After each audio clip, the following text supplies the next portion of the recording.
Hello everyone and welcome to Prep IAS. Prep IAS में आप सबका स्वागत है। अगर आपने इस चैनल को सब्सक्राइब नहीं किया है तो please subscribe to this channel, right?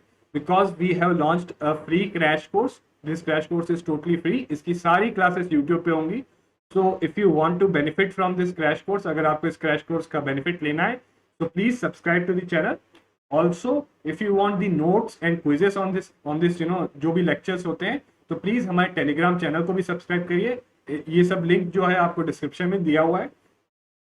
तो and my name is Siddharth and I would be taking the polity section of this crash course. मैं पॉलिटी पार्ट लूंगा इस क्रैश कोर्स का।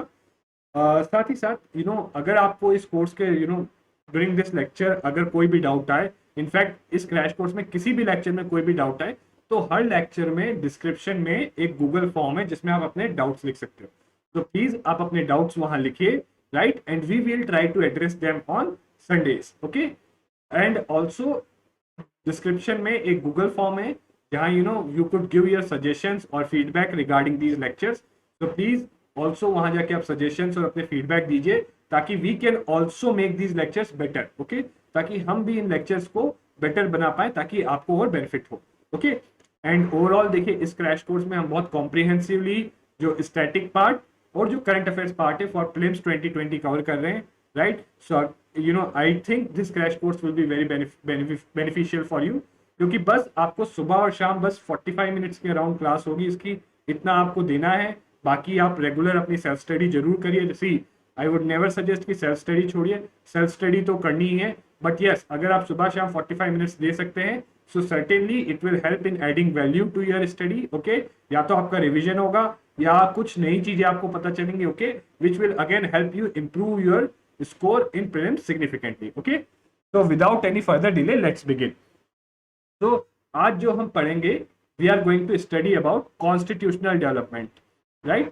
So basically constitutional development, इससे आप क्या समझे? So this means that कि हमारा constitution, right, जो अभी बना है, जो हमारा constitution आज हमारे पास है, right, it had a history, okay? उसकी एक history थी, right?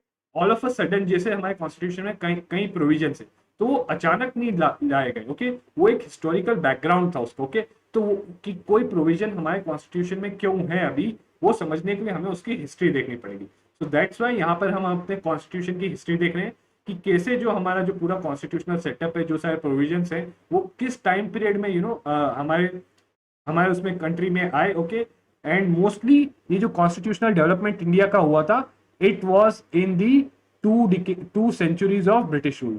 जो 2 सेंचुरीज का ब्रिटिश रूल था, उसके during that most of the जो कॉन्स्टिट्यूशनल डेवलपमेंट हुआ था वो उसी टाइम में हुआ था, ओके? एंड अगेन जो भी कॉन्स्टिट्यूशनल डेवलपमेंट है हम उसे 2 पार्ट्स में डिवाइड कर सकते हैं। एक है कंपनी रूल, जो हम अभी पढ़ेंगे फ्रॉम 1773 टू 1858, और एक है crown rule, okay? Crown rule. तो क्राउन रूल कब से? 1858 से लेकर 1947 तक, alright? Ground rule is from 1858 to 1947 and company rule is from 1773 to 1858. See, company rule इधर क्या मतलब करता है? कौन सी company? Which company? East India company, okay? तो इनिशियली जो रूल था, वो जो इंडिया पे जो रूल कर रहे थे इनिशियली, राइट, इंडिया के जो टेरिटरीज पे रूल कर रहे थे initially, east India company rule कर रही थी, ओके? और ये जो पीरियड है, ड्यूरिंग दिस पीरियड जो सारा जो डेवलपमेंट्स हैं, जो ब्रिटिश पार्लियामेंट है, British Parliament passed various laws. It passed various laws. British Parliament during this period passed various laws to regulate the company rule in India. Okay, so company का जो rule India में था उसको regulate करने के लिए, उस पर कंट्रोल करने के लिए, और टू इंश्योर कि जो ब्रिटिश एम्पायर के इंटरेस्ट है वो प्रोटेक्टेड रहे, उसके लिए ब्रिटिश पार्लियामेंट ने वेरियस लॉज इनेक्ट किए ड्यूरिंग दिस पीरियड, ओके? तो बेसिकली हमें जो इस चैप्टर में, आज के लेक्चर में हम यही देखेंगे that what are those laws, वो laws क्या है, what are those laws, right? and why मतलब या purpose क्या था उन laws का, कि purpose क्या है, what was the purpose of those laws, and third we will see कि what are the key provisions क्या है उनके, what are the key provisions of those laws. in fact सबसे ज्यादा क्वेश्चन प्रीलिम्स में इसी एस्पेक्ट से आए हैं रिगार्डिंग दी प्रोविजन को लेके, कि जो लॉज आए हैं उनके प्रोविजंस क्या है, ओके? इसके अलावा you also need to understand implications, मतलब कोई प्रोविजन हम लाए तो उससे ईस्ट इंडिया कंपनी पे क्या असर पड़ता है, इंडिया पे क्या असर पड़ता है, और ब्रिटिश गवर्नमेंट पे क्या इम्प्लीकेशन असर पड़ता है, वो भी आपको समझना होगा। ओके, तो लेट्स बिगिन। तो पहले हम एक ब्रीफ ओवरव्यू लेते हैं इवोल्यूशन ऑफ ब्रिटिश रूल का। कुछ मेजर डेट्स हैं जो ब्रिटिश रूल में जो आपको ध्यान में रखनी चाहिए। In 1600 you all know East India came up as a trading company in India. Okay, सबसे शुरुआत में जब ईस्ट इंडिया कंपनी आई थी वो बस एक ट्रेडिंग कंपनी थी, मतलब बस ट्रेड करती थी, वो यहाँ से गुड्स लेती थी और उसको वहां पे अपना जो है ब्रिटेन में बेचती थी। ओके, और उससे प्रॉफिट बनाती थी। शुरू में बस यही फंक्शन था, राइट। बट स्लोली आप जानते हो अपने ही ट्रेडिंग इंटरेस्ट के लिए then it started coming in conflict with various powers. Okay, local powers भी जो थी, बंगाल जैसे हो गया। ओके, ये थोड़ा हिस्टोरिकल पर्सपेक्टिव है, I you would cover in history. Okay, तो अगेन ये जो चैप्टर है इसमें थोड़ा हिस्ट्री का ओवरलैप है, तो इसीलिए ध्यान रखिए। क्या कई बार ये मत सोचना कि सिर्फ इससे क्वेश्चन बस पॉलिटी में आएगा, कहीं ना कहीं हिस्ट्री में भी आपको क्वेश्चन मिल सकता है इससे। ओके, तो इसका हिस्टोरिकल एस्पेक्ट आप देखेंगे कि अपनी ट्रेडिंग इंटरेस्ट के लिए ही द ईस्ट इंडिया कंपनी जो थी वो कॉन्फ्लिक्ट में आने लगी। It started to come in conflict with various powers. Okay, और धीरे धीरे कॉन्फ्लिक्ट्स आपको पता है कौन से conflicts, battle of Plassey, battle of Buxar, right, battle of Buxar. और बैटल ऑफ बक्सर के बाद ही एक ट्रीटी हुई थी, और under that treaty it was known as treaty of Allahabad, and through that treaty the East India Company now became in 1765 a territorial power. Okay, मतलब अभी तक वो बस एक ट्रेडिंग कंपनी थी, उसका किसी टेरिटरी पे पॉलिटिकल रूल नहीं था, पॉलिटिकल कंट्रोल नहीं था।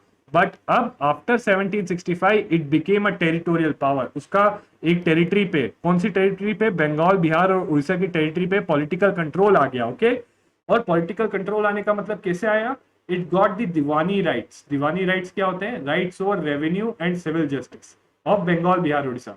मान लीजिए ये जो बंगाल, बिहार, उड़ीसा का एरिया है, इस पे रेवेन्यू कहाँ से आता था mainly, eight that time you all no main revenue क्या आता था, लैंड रेवेन्यू। ओके, अगेन ये आप हिस्ट्री में पढ़ेंगे कि लैंड रेवेन्यू के लिए क्या इनोवेशंस की थी उन्होंने। बट इनोवेशंस क्यों की थी, क्योंकि उनको अब राइट मिल गया कि ये जो एरिया है इससे जो सारा लैंड रेवेन्यू मिलेगा वो अब किसके पास जाएगा, वो सारा रेवेन्यू ईस्ट इंडिया कंपनी के पास जाएगा। ओके, सो यू सी एक कंपनी को, ईस्ट इंडिया कंपनी को जो एक कंपनी को इतना सारा रेवेन्यू मिल रहा है। ओके, दूसरा it got right over civil justice also. Okay, तो आप देख सकते हैं एक मेजर डेवलपमेंट था, इससे कंपनी की पावर सिग्निफिकेंटली इंक्रीज हो गई। देन इन 1858 एक मेजर डेवलपमेंट हुआ। In 1858 there was a major development, just a second please, sorry for the disruption. Okay, तो इन 1858 क्या हुआ, दैट ब्रिटिश क्राउन, जो मैं आपको बताया था कि क्राउन रूल, तो ब्रिटिश क्राउन, जब ब्रिटिश क्राउन बोलते हैं इसका मतलब क्या, what is meant when we say British crown, it means British state. Okay, state, British government या British empire. Okay, so British crown directly took over the rule on India. India पे अब British directly rule करने लगे।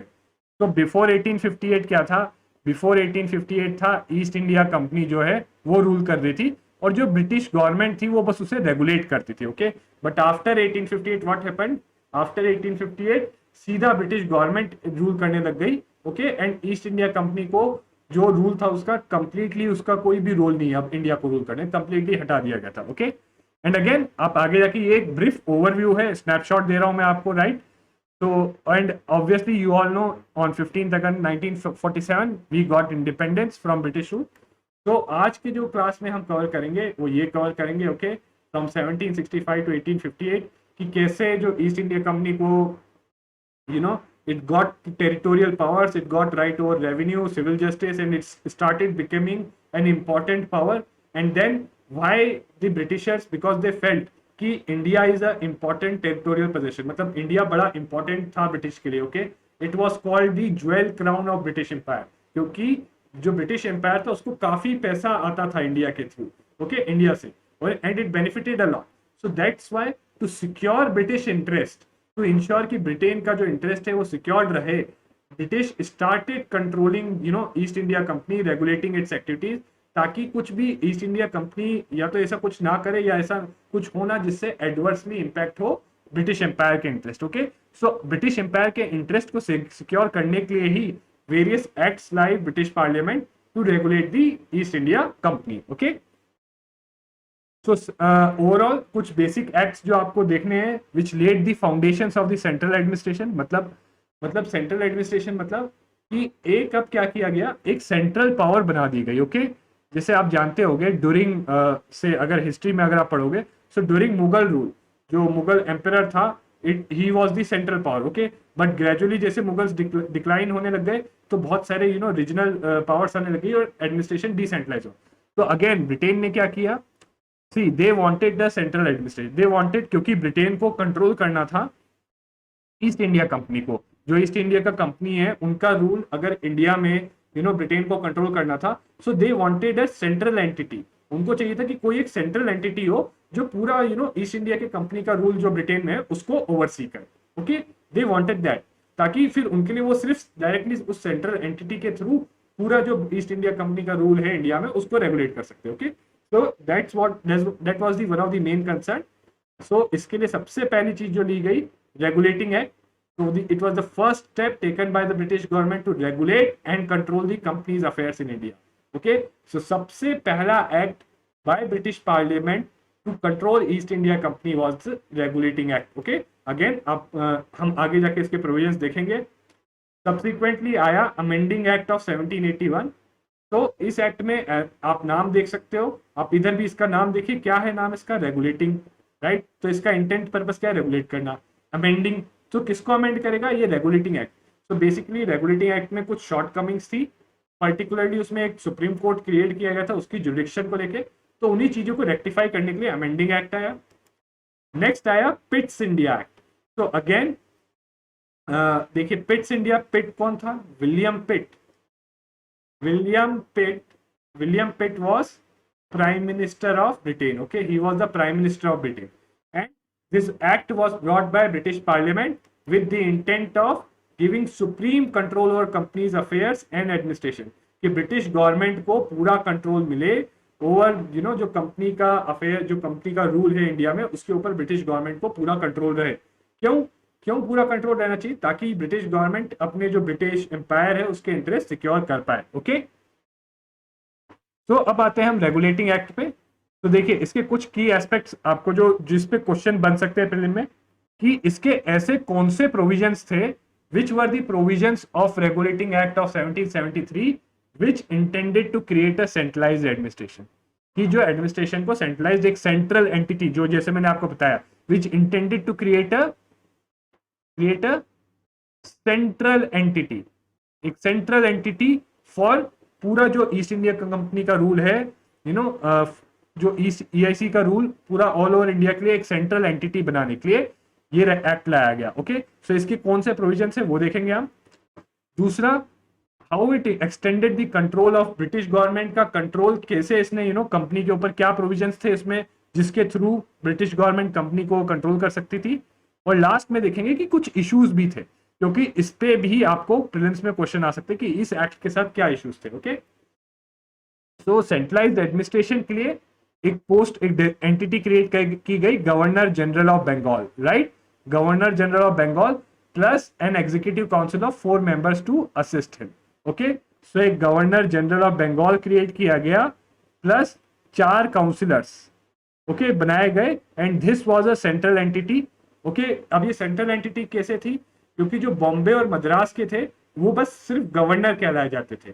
तो किसी को हम governor general बोल रहे, मतलब he is placed above governors of Bombay and Madras. तो गवर्नर्स ऑफ बॉम्बे और मद्रास के ऊपर था वो, एंड जो इनके गवर्नर्स थे बॉम्बे एंड मद्रास प्रेसिडेंसीज के, they were subordinated to governor general of Bengal. Okay, मतलब गवर्नर जनरल ऑफ बंगाल इन गवर्नर्स को डायरेक्शंस दे सकता था रिगार्डिंग दी रूल, कुछ भी डायरेक्शंस दे सकता था। ओके, बट अगेन क्या डायरेक्शंस दे सकता था ये इतने क्लियर नहीं थे इसमें। Okay, so this was one of the drawbacks. Okay, but overall जो मैंने जैसे आपको बताया, एक सेंट्रल एंटिटी क्या क्रिएट करेगी, governor general of Bengal. Okay, with executive council of 4 members, 4 members की प्लीज ये ध्यान रखिए, ये प्रीलिम्स में आपसे पूछा जा सकता है। ओके, कि which of the following statements regarding regulating act of 1773 is correct. It created governor general of Bengal with executive council of 3 members, या it created only governor general of Bengal. So please इसको ध्यान रखिए, कितने मेंबर्स, एक चीज, governor general of Bengal with 4 members. Okay, and governors of Bombay and Madras presidency were subordinated. Okay, साथ ही साथ एक और चीज थी, अब हमने ये तो क्रिएट कर दिया, बट ये डिसीजंस कैसे लिए जाते थे इसमें. सो इसमें ये भी प्लीज बहुत इंपॉर्टेंट है और ध्यान देने वाली बात है, क्योंकि ये आपको लक्ष्मीकांत में नहीं मिलेगा. ये पॉइंट लक्ष्मीकांत में नहीं मिलेगा आपको. तो ये जो गवर्नर जनरल ऑफ बंगाल और उसकी एग्जीक्यूटिव काउंसिल थी, उन दोनों को मिला के बोला जाता था governor general of Bengal council. Okay, so governor general of Bengal council. Okay, governor general of Bengal in council. Okay, ऐसे करके उसको बोला जाता था. अब ये डिसीजन कैसे लेते थे, ये जो देखिए बोला तो यहाँ गया है कि ये जो 4 मेंबर है असिस्ट करने के, बट एक्चुअली इनके डिसीजंस होते थे मेजोरिटी, कि सबकी मेजोरिटी के थ्रू डिसीजंस होते थे. ओके, एंड अगेन सबसे पहला गवर्नर जनरल कौन था, who was the first governor general of Bengal, Warren Hastings.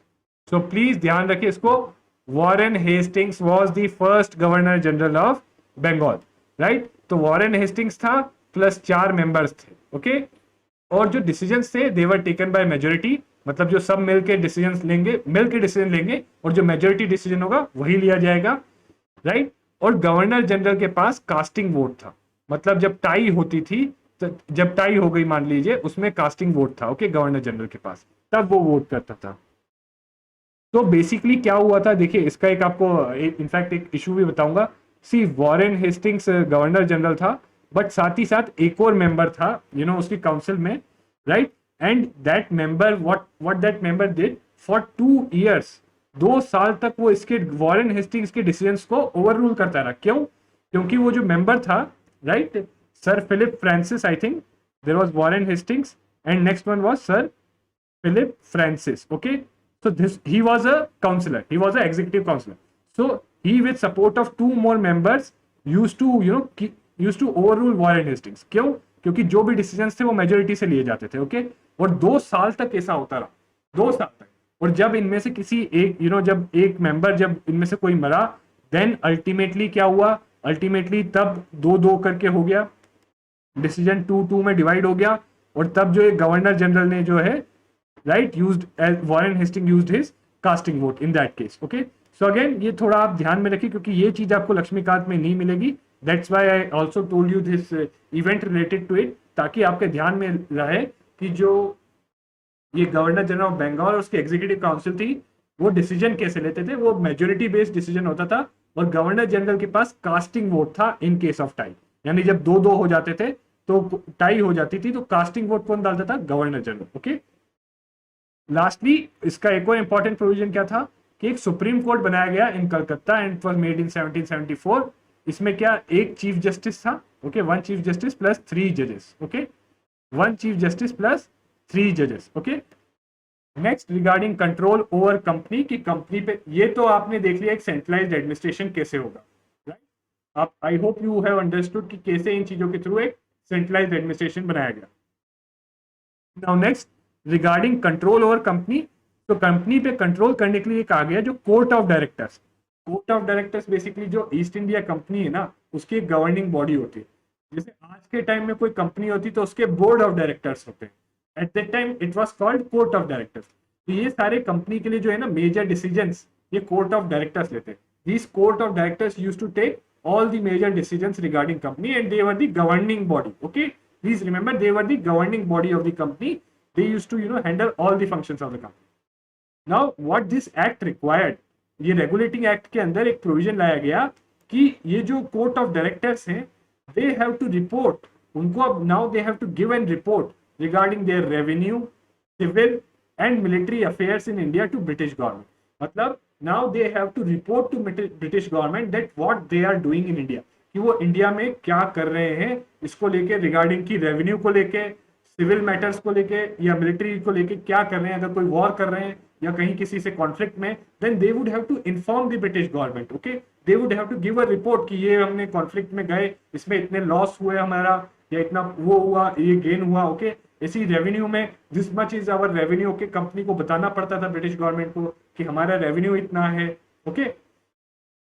Also it कैसे, एक और कंट्रोल कैसे, it prohibited private trade presents and bribes by company. So basically it prohibited कि कंपनी सर्वेंट्स जो हैं, जो भी कंपनी में काम कर रहे हैं, they could not carry out their own private trade, they could not take presents and bribes from natives, okay. Next इसके साथ इश्यूज क्या थे? तो फर्स्ट एंड फॉरमोस्ट इश्यूज था कि गवर्नमेंट, जो गवर्नर जनरल ऑफ बंगाल था, उसके पास वीटो पावर नहीं थी। Basically he did not have the power to overrule his own council, okay, please ध्यान रखिए इसको। So one of the issues with this act was, इस पे देखिए ये ऐसी चीजें जो आपको ये लक्ष्मीकांत में नहीं मिलेगी, राइट, तो इस पे क्वेश्चन बन सकता है, तो प्लीज इसको ध्यान रखिए। सो गवर्नर जनरल जो था, he had not the power to veto his own council। सो इसके कारण क्या हुआ, जैसे मैंने आपको बताया फिलिप फ्रांसिस का केस में कैसे वो 2 और मेंबर्स का सपोर्ट लेके वो वॉरेन हेस्टिंग को 2 साल तक ओवर रूल करता गया, ओके। वॉरेन हेस्टिंग अपना डिसीजन ही नहीं ले पाया, ओके। और इसके अलावा सुप्रीम कोर्ट के रिलेटिंग क्या था कि हमने सुप्रीम कोर्ट तो बना दिया कलकत्ता, बट उसकी जुरिस्डिक्शन कि कौन कौन उसके अंडर आएगा, कौन उसके अंडर है या नहीं है, that was not clear, okay. उसकी पावर्स नहीं थी defined, and that led to legal disputes and anomalies, okay. तो ये थे की provisions regarding regulating act and the intent behind them. So basically, it aimed to centralize the administration. It aimed to increase the control of company over the administration. Okay, but it was not perfect. It had some issues. So ये amending act, as I already told you, इसमें regarding, क्योंकि पिछले act में issues थे regarding the jurisdiction of Supreme Court, तो इसमें changes किए गए। क्या changes किए गए वो आपको ध्यान में रखना है, क्योंकि इसी चीज पे क्वेश्चन बन सकता है। तो सबसे पहली चीज, it exempted Governor General, his council and servants of company in their official capacity from the jurisdiction of Supreme Court। जो सुप्रीम कोर्ट बनाया था रेगुलेटिंग एक्ट के अंदर, सो उसकी जुरिस्डिक्शन से बाहर कर दिया गया गवर्नर जनरल, उसकी काउंसिल और जो कंपनी में काम करने वाले हैं इन देयर ऑफिशियल कैपेसिटी, उनको they were not under the jurisdiction of supreme court, okay. So Governor General, his council and servants of company in their official capacity were exempted from the jurisdiction of Supreme Court created under the Regulating Act, okay। It excluded revenue matters from the jurisdiction of Supreme Court, यानी revenue related matters थे वो भी अब Supreme Court की jurisdiction में नहीं थे। The jurisdiction, right, और उसकी जो jurisdiction थी, it was over all the inhabitants of Calcutta। तो कलकत्ता के जितने भी इनहेबिटेंट्स थे उन्हीं पे उसकी जुरिस्डिक्शन थी, okay. It did not have jurisdiction over other inhabitants outside the inhabitants outside Calcutta, okay. Next is, ये जो कोर्ट था supreme court, it will administer personal law of defendants. मतलब अगर कोई हिंदू है तो उसको हिंदू लॉ के अकॉर्डिंग एडमिनिस्टर करेंगे, उसके लिए कोई मुस्लिम है तो उसके लिए मुस्लिम पर्सनल लॉ जो उसके हैं वो एडमिनिस्टर किए जाएंगे, ओके।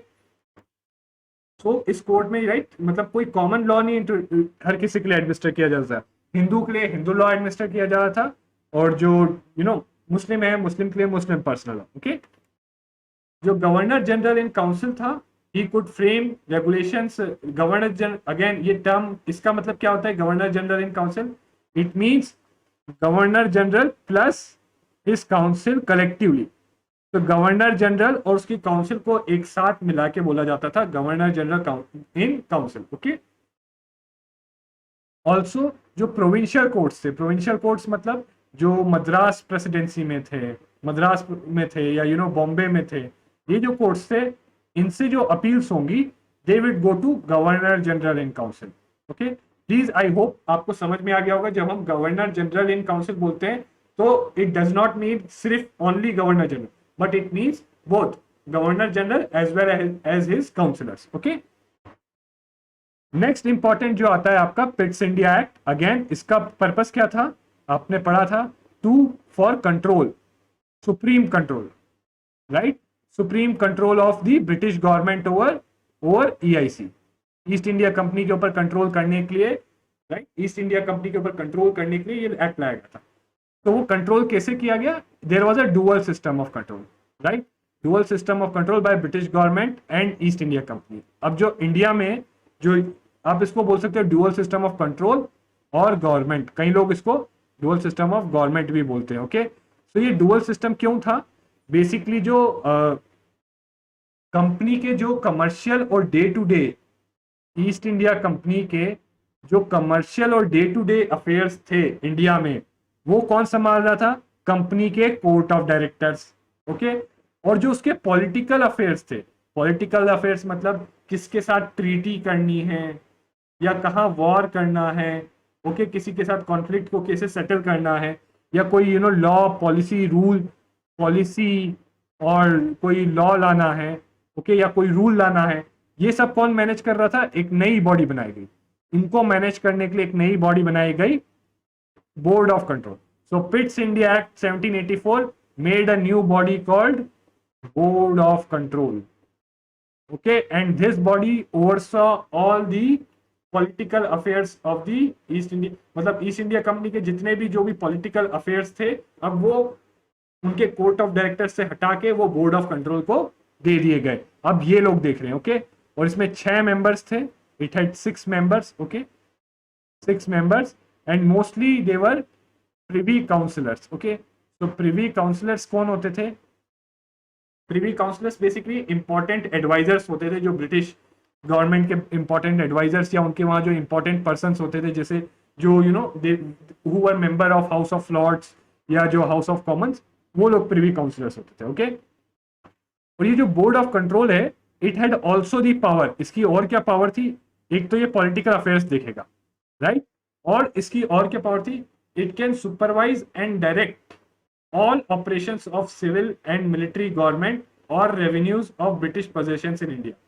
तो बोर्ड ऑफ कंट्रोल, सी कौन कौन सारे ऑपरेशंस जो है, जो सिविल ऑपरेशंस, मिलिट्री ऑपरेशंस और revenues British possessions in India. देखिए, ब्रिटिश पोजेशंस इन इंडिया मतलब जो भी एरिया था, जो भी एरिया के ऊपर ईस्ट इंडिया कंपनी का रूल था, right, now they were not being said कि ये ईस्ट इंडिया कंपनी के पोजेशन से, they were being said as British possessions, मतलब ये ब्रिटिश गवर्नमेंट के पोजेशंस हैं, ब्रिटिश एम्पायर का पार्ट है, ये ईस्ट इंडिया कंपनी के पोजेशंस नहीं है।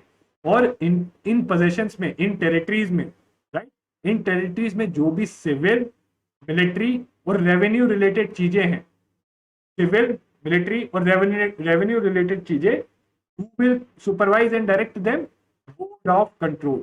बोर्ड ऑफ कंट्रोल कौन डायरेक्ट करेगा? So I hope you now know कि बोर्ड ऑफ कंट्रोल क्या था और उसके फंक्शंस क्या थे, क्योंकि इस एक्ट में बस यही मोस्ट इंपॉर्टेंट चीज है जो आपको ध्यान में रखनी चाहिए, राइट। तो बेसिकली थ्रू दिस एक्ट जो ब्रिटिश गवर्नमेंट का कंट्रोल था वो ईस्ट इंडिया कंपनी के ऊपर और स्ट्रॉन्ग कर दिया गया through this body called board of control. Okay, and this body also took away political functions of east India company. अब ईस्ट इंडिया कंपनी बस मेनली कमर्शियल और डे टू डे अफेयर्स ही हैंडल करती थी। Okay,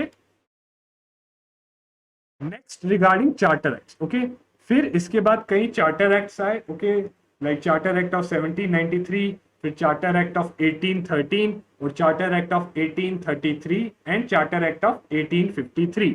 okay, सो ये सारे जो charter acts थे इसमें दो चीजें थी, दो चीजें। एक तो इंक्रीजिंग सेंट्रलाइजेशन। अगेन सेंट्रलाइजेशन से क्या कि एक जो सेंट्रल एंटिटी है, central entity that is governor general of Bengal, उसकी पावर्स इंक्रीज की जाए।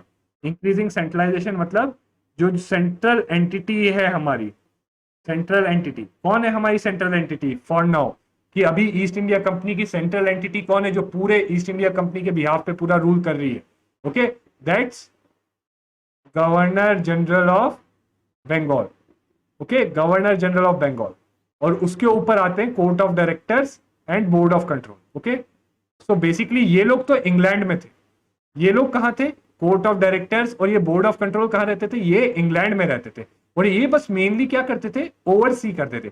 बट जो एक्चुअली जो सब एडमिनिस्ट्रेशन कौन कैरी आउट कर रहा था, इन जो एडमिनिस्ट्रेशन कौन कैरी आउट कर रहा था वो था गवर्नर जनरल ऑफ बंगाल। ये लोग पॉलिसी डिसीजंस लेते थे कि कमर्शियल पॉलिसी डिसीजन होगा तो कोर्ट ऑफ डायरेक्टर्स लेंगे, और उसको इंप्लीमेंट कौन करेगा? Governor general. वैसे ही पॉलिटिकल कोई डिसीजन होगा, पॉलिसी डिसीजन, कोई मिलिट्री रिलेटेड या कोई और भी दूसरे मैटर रिलेटेड होगा, तो ये लोग वो डिसीजंस लेंगे बोर्ड ऑफ कंट्रोल, और उसको इंप्लीमेंट कौन करेगा? Governor general. Okay, and it was the central entity.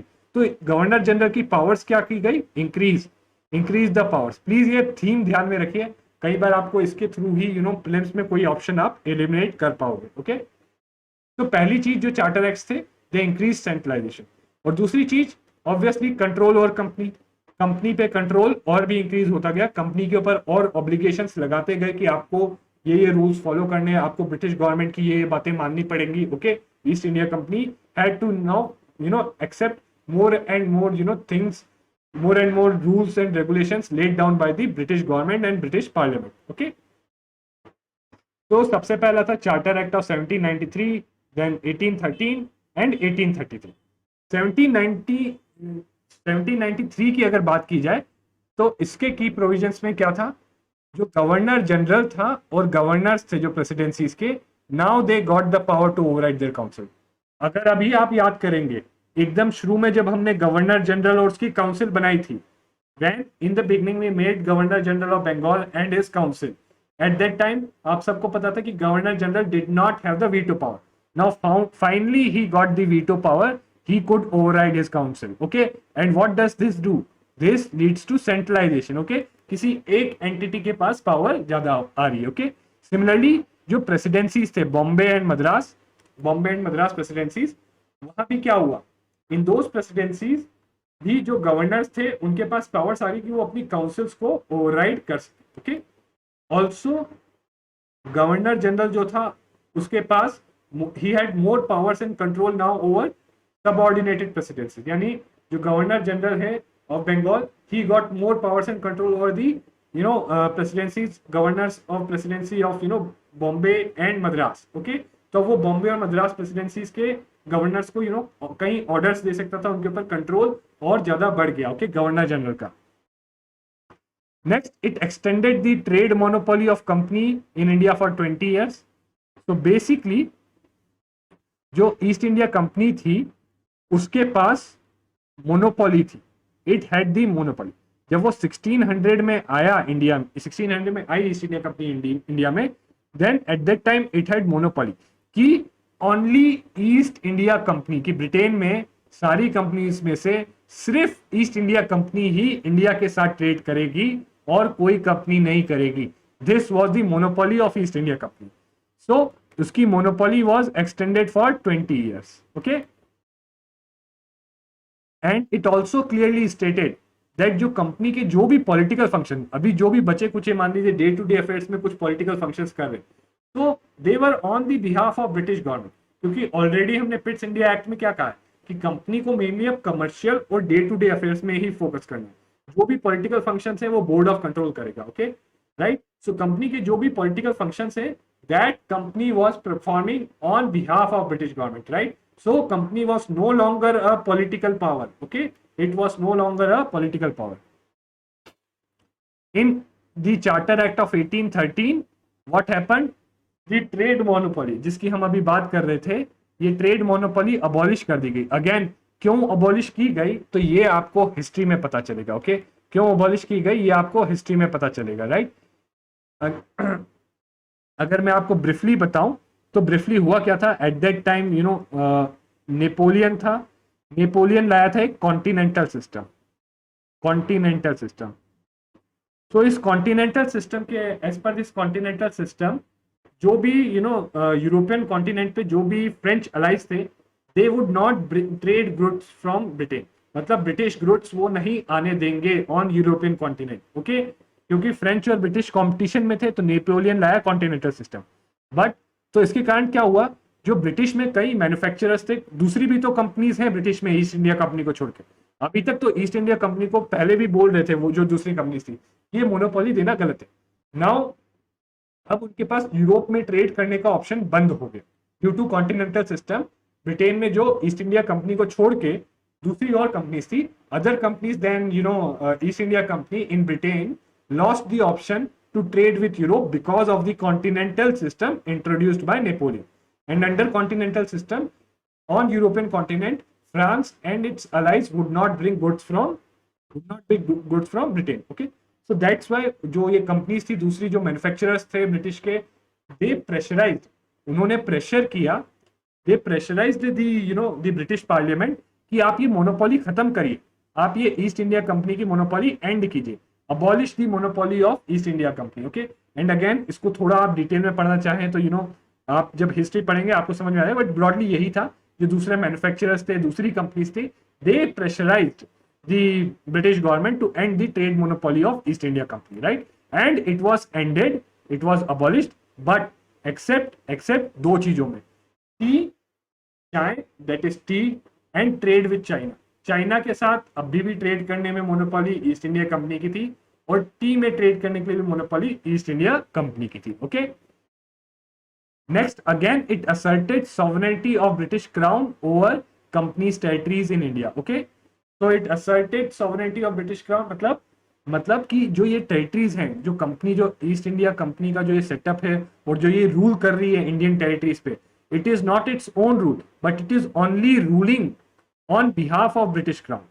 That means जो टेरिटरीज हैं, they belong to British crown and they are not the territories of company. Okay, so आप देख रहे हैं कि कैसे धीरे धीरे ब्रिटिश क्राउन का कंट्रोल बढ़े जा रहा है और कंपनी का कंट्रोल कम हो रहा है, राइट? तो पूरे उसमें आप यही देखेंगे कि ब्रिटिश जो क्राउन है, क्राउन उसका कंट्रोल बढ़े जा रहा है और ईस्ट इंडिया कंपनी का कंट्रोल घटे जा रहा है. ओके, मतलब उसका जो पावर्स है वो घटी जा रही है और क्राउन की पावर्स ओवर इंडिया बढ़ी जा रही है. ओके, उसका रूल ज्यादा बढ़े जा रहा है. ओके, और अनदर इंपॉर्टेंट थिंग्स, अगेन ये हिस्ट्री पर्सपेक्टिव से थोड़ा इंपॉर्टेंट है, it allowed Christian missionaries to come to India and propagate the religion and also provided for spread of education. अगर आप हिस्ट्री पढ़ेंगे तो आप पढ़ेंगे कि इसमें कहा गया था कि दी कंपनी, कौन, ईस्ट इंडिया कंपनी को 1 लाख स्पेंड करने हैं, it has to spend 1 lakh rupees for education. Okay, for education in India, and it allowed Christian missionaries to come in India. Okay, again जब आप हिस्ट्री पढ़ेंगे तो आप समझेंगे कि ये प्रोविजंस क्यों लाए. लास्टली, समथिंग जो नॉर्मली नेग्लेक्ट कर दिया जाता है, but please keep this in mind, क्योंकि ऐसे नेग्लेक्टेड स्टेटमेंट्स को लेके भी प्रीलिम्स में क्वेश्चन आ सकता है. तो it authorise the local governments in India to impose taxes on persons. Okay, it authorized local governments in India to impose taxes on persons. Okay, तो local governments को tax impose करने की power charter act of 1813 के through मिली. Okay, and again देखिए 2019 में prelims में एक क्वेश्चन आया था, उसमें चार्टर एक्ट ऑफ 1813 के बारे में ही पूछा था. उसमें 3 स्टेटमेंट दिए गए थे. फर्स्ट स्टेटमेंट तो था ये, सेकेंड स्टेटमेंट था ये, और थर्ड स्टेटमेंट था कि चार्टर एक्ट ऑफ 1813 एंडेड दी कि ब्रिटिश पार्लियामेंट को कंट्रोल दे दिया. थर्ड स्टेटमेंट ये था कि जो चार्टर एक्ट ऑफ 1813 है, it gave British parliament control over revenues of India. Revenues of India, तो जो इंडिया से रेवेन्यू आता है उसके ऊपर कंट्रोल चार्टर एक्ट ऑफ 1813 ने उसके ऊपर कंट्रोल किसको दे दिया? British parliament. ओके, तो आप देख सकते हो ऐसा यहाँ पर कहीं मेंशन नहीं है. और इनफैक्ट अगर आप थोड़ा पीछे जाओगे, अगर हम थोड़ा पीछे जाते हैं तो आप यहाँ देख सकते हो किसके पास है control. Who board of control has powers to supervise and direct all operations of civil and military government और रेवेन्यूज ऑफ ब्रिटिश गवर्नमेंट. तो किसके पास है? बोर्ड ऑफ कंट्रोल के पास है टू रेगुलेट द रेवेन्यूज, ना कि ब्रिटिश पार्लियामेंट के पास. तो ऐसी चीजें आपको ध्यान में रखनी है, प्लीज इसको रिवाइज करना है बार बार. ओके, अगेन, और अभी आप, I would again recommend you कि अभी जो लेक्चर है इसमें आप समझने पे फोकस कीजिए. ओके, रादर देन मेमोराइजिंग, क्योंकि एक बार आप समझ गए तो बाद में बहुत ही इजीली आपके दिमाग में वो चीज स्टक रहेगी, राइट? आप बड़ी ही इजीली उसको रिवाइज कर पाएंगे. ओके, तो हमने चार्टर एक्ट ऑफ 1793 कर लिया, चार्टर एक्ट ऑफ 1813 कर लिया. Let's do charter act of 1833, right? तो जो governor general of Bengal, now designated as governor general of India. Okay, so अब गवर्नर जनरल ऑफ बंगाल को हमने बना दिया governor general of India.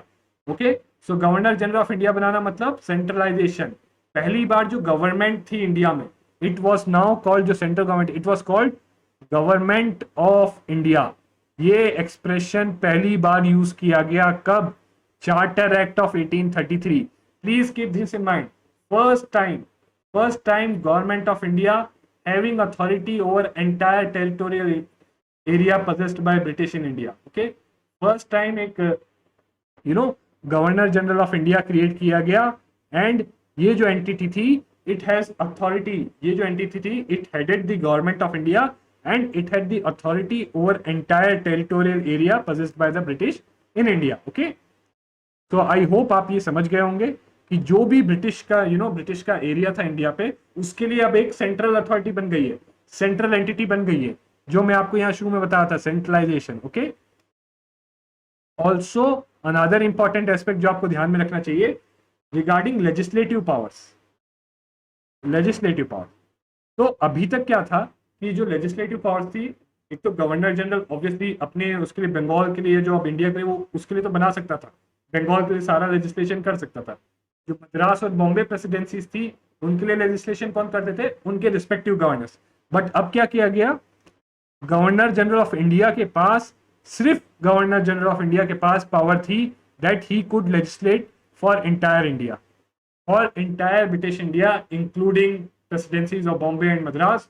Who could make legislation, governor general of India.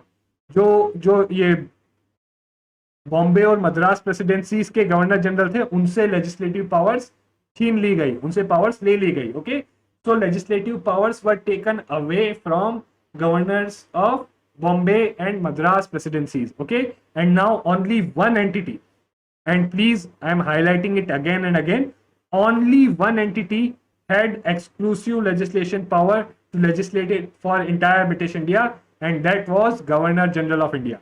And in fact अब जो ये रूल बनाता था, पहले जो ये लोग रूल बनाते थे उनको रेगुलेशंस बोलते थे. Okay, but now these were being called acts, these were being called acts. Okay, तो बस अब आज आफ्टर 1833 एक्ट सिर्फ एक ही एंटिटी थी जिसके पास पावर्स थी कि वो पूरे ब्रिटिश इंडिया के लिए लेजिस्लेशन बनाए, and that was governor general of India. Okay, and lastly it ended the activities of east India Company as commercial body. तो अभी तक आपने देखा पिट्स इंडिया एक्ट के बाद सिर्फ कमर्शियल फंक्शंस बचे थे, अब वो कमर्शियल फंक्शंस भी खत्म कर दिए गए. तो अब बस उसके पास क्या है, एडमिनिस्ट्रेशन. अब बस एडमिनिस्ट्रेशन के फंक्शंस बचे हैं. तो after charter act of 1833 the east India company had only administrative functions. Okay, East India company had only administrative functions. एक और इंपॉर्टेंट चीज यहाँ पर आपको ध्यान में रखनी चाहिए कि यहाँ पर एक ओपन कंपटीशन का सिस्टम लाने की कोशिश की गई थी, जिसके थ्रू कहा गया था कि जो पोस्ट हैं गवर्नमेंट की वो सबको ओपन होनी चाहिए. But again it was negated, इसको अपोजिशन थी कोर्ट ऑफ डायरेक्टर्स के through, so it was negated, तो ये लाया नहीं गया. Last important act in under the company rule was charter act of 1853. Okay, so under this act हम लाए mini parliament. Okay, so please again very important, mini parliament मतलब, so basically अभी तक क्या होता था, गवर्नर जनरल है और उसकी ऑफ इंडिया है और उसकी काउंसिल है, राइट. इस काउंसिल में कोई ऐसा डिस्टिंक्शन नहीं था कि ये चीज ये लोग एग्जीक्यूटिव वाला काम करेंगे, यानी ये लोग पॉलिसी इंप्लीमेंट करने का, और ये लोग लेजिस्लेटिव मतलब लॉ बनाने का. तो कोई सेपरेट एंटिटीज नहीं थी या कोई सेपरेट बॉडी नहीं थी अभी तक लॉ बनाने की. Okay, so before charter act of 1853 there was no dedicated और separate entity, right, no dedicated और separate councillors for making law. But in charter act of 1853 एक separate governor general legislative council बनाई गई with 6 members, and it was called Indian central legislative council. So parliament की जो शुरुआत है, आज आप जो देखते हो पार्लियामेंट जहां सब लोग बैठ के लॉ बनाते हैं, लेजिस्लेटिव फंक्शन परफॉर्म करते हैं, उसकी शुरुआत कब हुई, उसकी शुरुआत हुई थी 1853 में, जब गवर्नर जनरल की जो काउंसिल में, जो गवर्नर जनरल था उसकी काउंसिल में 6 मेंबर्स और ऐड किए गए, और ये 6 मेंबर्स मिलके बनाते थे Indian central legislative council. Okay, Indian central legislative council, और इनका काम क्या था, लॉ बनाना. बट इनफैक्ट ये मियरली, अगर प्रैक्टिकल रियलिटी में देखा जाए तो ये असली में लॉ नहीं बनाते थे, they were merely rubber stamp. Rubber stamp, इनके पास पावर्स नहीं थी. इनफैक्ट आगे जाके जब आप देखोगे, जब आप आगे आप आगे जब काउंसिल एक्ट्स आते हैं वो आते हैं, उसमें पढ़ोगे तो उसमें मेन जो डिमांड जो हर एक्ट में क्या कर रहे हैं, हर एक्ट में आगे जाके क्या करते हैं, ये जो पावर्स हैं इनकी वो बढ़ाई जाती है। Okay, so again you will see that thing ahead, but अभी ये आप यहाँ पर याद रखिए, in charter act of 1853 there was provision of mini parliament, एक छोटी पार्लियामेंट का प्रोविजन था, यानी एक ऐसी बॉडी जो लॉ बनाएगी, और वो थी गवर्नर जनरल लेजिस्लेटिव काउंसिल, और कितने members, 6 members, and it was called Indian central legislative council. Okay, also एक ओपन कॉम्पिटिशन सिस्टम इंट्रोड्यूस किया गया for selection and recruitment of civil services, right, और ये किसके लिए किया गया, it was for now for covenanted civil services. Okay, पहले सिविल सर्विसेज दो टाइप की थी, covenanted and uncovenanted. Okay, covenanted and uncovenanted. तो जो अनकोवर्नेटेड थी इसमें तो इंडियंस की एंट्री हो जाती थी। ओके, इसमें बस ब्रिटिश आ पाते थे, और अगेन इससे पहले जो रिक्रूटमेंट का सिस्टम था वो ओपन नहीं था, that was mainly based on nomination by court of directors. Okay, court of directors अपने नॉमिनेशन वगैरह भेजते थे, ओपन सिस्टम नहीं था, मतलब हर कोई कॉम्पीट करके नहीं आ सकता था। ओके, और यहाँ पर इंडियंस आ सकते थे। अगेन आप कोवर्नेटेड और अनकोवर्नेटेड को ऐसे देख सकते हो, ये मान लो आपकी यूपीएससी हो गया, यूपीएससी के थ्रू जो आप ग्रुप ए सर्विसेज में जाते हो वो हो गया, और ये आपका एसएससी हो गया। ओके, एसएससी हो गया जो ग्रुप बी सर्विसेज में जाते हो, आप इस टाइप से इसको समझ सकते हो। तो इसके लिए एक ओपन कंपटीशन, और इसके लिए एक कमेटी भी बनाई गई, which committee, Macaulay committee, please ध्यान में रखिए, for the purpose of to bring out a system, कि कैसे एक टेस्टिंग का सिस्टम लाए, जिससे एक सिस्टम बने जिससे हम सिविल सर्वेंट्स को रिक्रूट करें। उसके लिए मैकॉले कमेटी बनाई गई, right, in 1854, and it gave the system of this, ये जो एग्जामिनेशन का सिस्टम है, it gave this system of examination कि हमें जनरलाइज नॉलेज टेस्ट करनी है, ये मैकॉले कमेटी ने दिया था for recruitment of civil servants. Okay,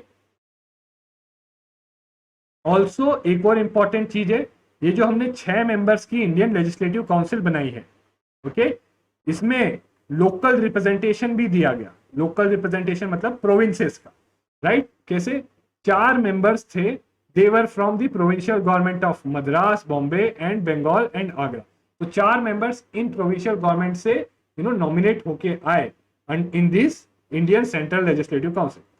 So this was the importance of Charter Act of 1853. Okay, and this sums up all the important acts and their features, important features, जिस पे आपको prelims में question आ सकता है, right? And again, I would like to request you guys कि if you like this lecture, please subscribe to the channel, share it with your friends, and कोई भी doubt हो आपको, कोई भी डाउट हो तो आप प्लीज उसको डाउट फॉर्म में लिखिए। ओके, एंड अगेन ऑल्सो हमारे टेलीग्राम चैनल को सब्सक्राइब करिए, तो वहां पर आपको ये पीपीटीज मिल जाएंगी, नोट्स मिल जाएंगे। Okay, and again thank you very much, and see you again next time.